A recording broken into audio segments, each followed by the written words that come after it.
Hello lovers, kembali bersama saya Agus dan istri saya Mala dalam cerita tentang cinta. Cerita tentang cinta. Terima kasih buat yang sudah memberi respon dan subscribe channel ini. Hari ini kita mau ngobrol santai ya, kita mau ngobrol tentang mengenal emosi pasangan kita. Kehidupan kita yang sesungguhnya yang kelihatan ini dan yang ditampilkan sebenarnya hanya 10% saja. Tetapi yang 90% dari kehidupan kita itu tidak kelihatan. Jadi itu seperti fenomena gunung es. Iya, jadi seperti gunung es kalau kita perhatikan yang kelihatan itu hanya yang 10% yang di permukaan. Dan yang besar di bawah itu 90% yang tidak kelihatan. Tetapi yang 90% yang tidak kelihatan yang besar itu sangat mempengaruhi bagian yang 10% yang kecil itu. Oleh sebab itu kita kadang-kadang nggak ngerti nih emosi pasangan kita. Kadang-kadang bisa marah, moodnya sedih, ya tiba-tiba juga jadi sensitif, ya. Semua ini akibatnya apa? Banyak konflik dalam pernikahan. Dan semua itu diakibatkan dari yang 90% yang tidak kelihatan itu, ya. Kadang hanya masalah yang sepele saja, emosinya sudah meledak, ya sudah meledak-ledak, tidak bisa dikontrol dan sampai melebar kemana-mana. Oh udah pusing deh, kalau udah kayak gitu udah nggak karu-karuan deh.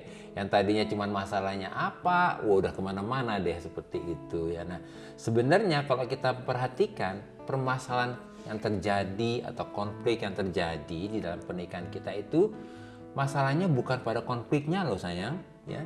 Sebenarnya kalau kita melihat permasalahan itu sebetulnya pada emosi kita yang belum dipulihkan. Dan ini adalah satu gambaran emosi yang tidak dewasa seperti itu ya.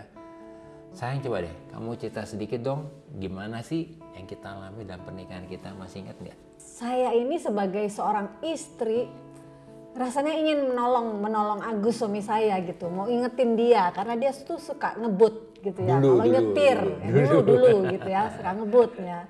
Nah kenapa saya ingin ingatkan dia? Karena ini membahayakan hidupnya gitu ya. Tetapi kalau saya ingatkan dia, ternyata saya melihat reaksi Agus tuh sepertinya nggak suka dengan apa yang saya sampaikan. Kamu nggak suka ya? Iya sih, kayak apa namanya nggak seneng aja gitu rasanya gimana ya. Saya sih ngerti apa yang dimaksud sama istri saya itu benar, saya tahu banget ya. Tapi nggak tahu gimana saya seperti nggak suka aja, saya ngerasa seperti kayak diatur-atur gitu loh, kayak gitu rasanya. Ah ini kayak diatur-atur aja. Nah saya kadang-kadang juga mikir juga kenapa ya sikap saya seperti itu. Baru saya menyadari. Saya menemukan bahwa ternyata dalam kehidupan saya ini banyak sekali saya merasa dituntut, bahkan seringkali saya seperti disalahkan. Jadi kalau saya diingetin istri saya seperti itu, udah deh tombol sensitif saya kepencet, kayak gitu tuh, kayak kepencet kayak gitu ya. Akhirnya jadi emosi deh gitu. Tapi bukan kamu saja loh yang punya tombol sensitif. Saya juga punya tombol sensitif ya. Kalau kepencet tombol sensitif saya, wah itu juga sama seperti suami saya bisa meledak-ledak gitu ya. Jadi ternyata setiap kita manusia, kita ini punya tombol sensitif yang berbeda-beda.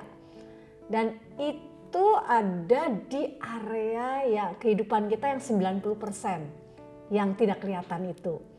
Nah, itulah yang membuat sering sekali ada konflik di dalam kehidupan pernikahan atau di dalam kehidupan kita sehari-hari dengan orang lain ya.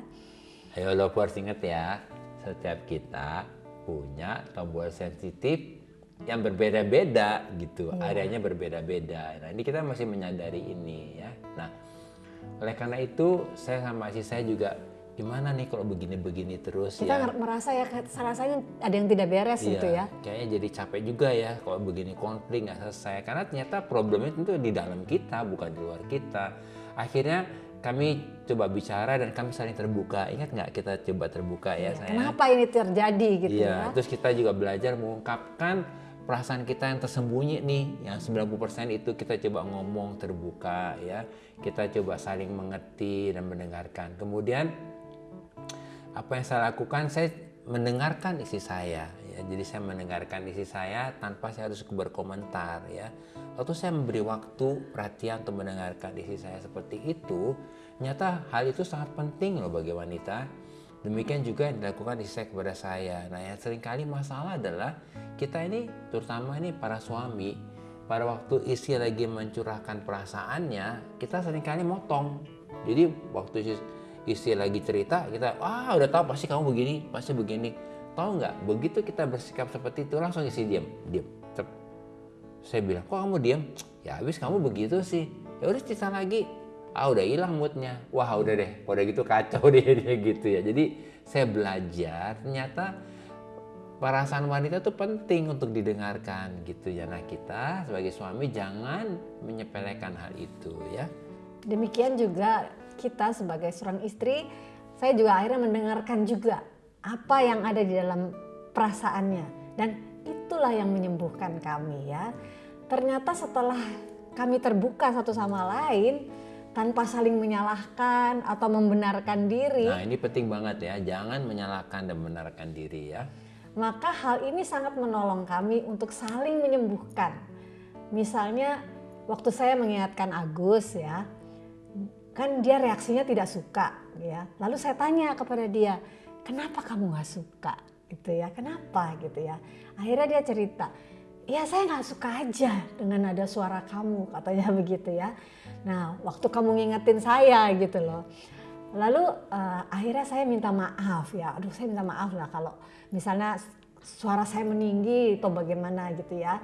Dan saya menjelaskan kepada Agus bahwa sebetulnya maksud saya tidak merendahkan dia atau menyalahkan dia gitu ya. Akhirnya kami terbuka satu sama lain dan kami saling mengingatkan dan tidak menyalahkan atau merendahkan satu sama lain. Nah, ketika tombol sensitif saya kepencet, saya akhirnya tidak langsung bereaksi. Saya juga gak langsung bereaksi. Mengapa? Kita belajar ya. Mengapa hal ini bisa terjadi? Karena Agus juga mau meresponi sikap saya dengan benar.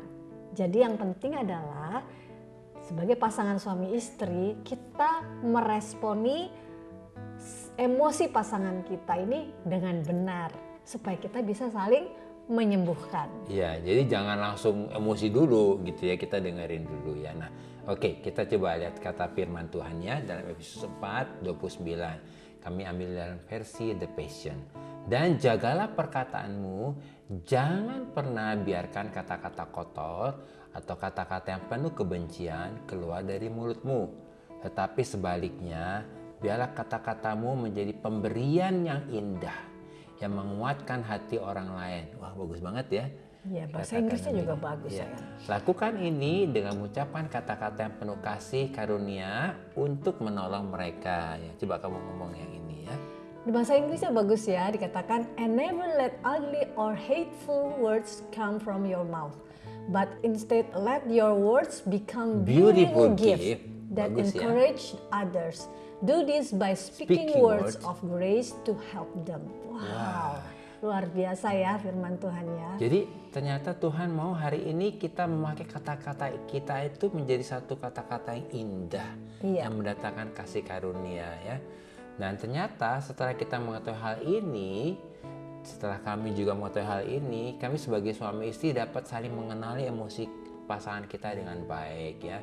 Dan yang luar biasa, kita jadi bisa saling menyembuhkan, saling menolong ya. Saling menolong, dan Tuhan mau pernikahan tuh begini loh, saling menyembuhkan, saling menolong. Jadi bukan saling justru membuat jadi emosi, tambah keruh dan seperti itu ya. Nah, ketika kita berespon seperti itu dengan sikap kita, dengan perkataan kita yang membangun, yang mendatangkan kasih karunia, dan itu akan sangat menolong sekali pasangan kita dan menyembuhkan pasangan kita ya. Iya. Kita mau baca di Amsal 15 ayat 4 ya di versi The Passion. Ketika kamu mengucapkan kata-kata yang menyembuhkan, kamu memberi orang lain buah dari pohon kehidupan. Wow. Tetapi kata-kata yang negatif, yang tidak sehat, tidak ada gunanya selain menghancurkan harapan mereka. Wow. Bahasa Inggrisnya juga bagus, dikatakan when you speak healing words. Nah, diperhatikan speak healing words ya, kata-kata yang menyembuhkan ya. You offer others fruit from the tree of life. But unhealthy negative words do nothing but crush their hopes. Wow. Ini kata-kata yang menyembuhkan ini yang harus keluar dari kehidupan kita ya. Sebab ketika kita speak healing words atau mengucapkan kata-kata yang menyembuhkan, maka kita sedang memberi buah pohon kehidupan kepada pasangan kita, dan inilah yang akan menyembuhkan. Wah, coba lovers bayangin. Ternyata waktu kita speak healing words, kita sedang memberi buah pohon kehidupan. Nah, selama ini dalam pernikahan kita, ternyata kita butuh hal-hal seperti ini. Kita saling memberikan buah pohon kehidupan, dan itu yang akan saling menolong dan menyembuhkan. So lovers, gimana nih kalau gitu supaya kita bisa diingetin dan kita bisa mengenali emosi pasangan kita? Apa nih hal-hal penting yang kita perlu diingatkan ya? Nah, yang paling pertama lovers, yang penting banget ya, jangan berespon negatif ketika tombol sensitif itu kepencet oleh pasangan kita ya. Jadi ketika pasangan kita pencet tombol sensitif itu, entah mulai perkataan, sikapnya atau tindakannya, kita jangan berespon negatif. Itu penting banget ya. Dan yang kedua, ambil waktu untuk terbuka dan mendengarkan perasaan pasangan kita tanpa komentar, dan kita menghargai keterbukaannya dan perasaannya. Nah, ini penting loh, sekali. karena ini seringkali di sini justru konflik pada waktu mengungkapkan perasaan. Kamu perasaan kamu aja, saya nggak begitu. Nah, jangan ya, kita harus menghargai dulu ya ungkapan perasaan pasangan kita itu, jangan saling menyalahkan. Nah, yang ketiga, yang tadi kami juga sudah sharing, penting banget untuk lovers mengetahuinya, speak healing words atau mengucapkan kata yang menyembuhkan. Karena ini akan dikatakan tadi seperti memberi buah pohon kehidupan. Sehingga dengan kita speak healing words, kita akan saling membangun, saling menyembuhkan, dan itu akan mendatangkan kasih karunia untuk dapat menolong dan menyembuhkan pasangan kita ya. So lovers, kalaupun pasangan kita belum melakukan hal ini, biarlah kita dengan rendah hati memahami emosi pasangan kita, dan kita melakukan bagian kita untuk menolong dan menyembuhkan pasangan kita. Iya, lovers, ini penting banget ya. Jadi kita melakukan ini, nggak usah kita nunggu-nunggu dulu deh. Kita aja sekarang yang melakukannya gitu ya, untuk saling menolong seperti itu. Oke, lovers, mungkin ada di antara lovers hari-hari ini pernikahannya sepertinya emosinya udah meledak-ledak, nggak karu-karuan ya. Terus bukannya masalahnya makin baik, makin keruh. Ini melelahkan loh kalau begini. Boleh nggak hari ini kita mau datang ke Tuhan ya. Jadi lovers, serahkan semua masalahnya kepada Tuhan. Biarlah hari ini oleh anugerahnya Tuhan menolong kita dan membawa kita untuk bisa saling menyembuhkan ya. Mari kita berdoa. Bapa, kami bersyukur Roh Kudus menolong dan memampukan kami untuk tidak berespon negatif dengan pasangan kami.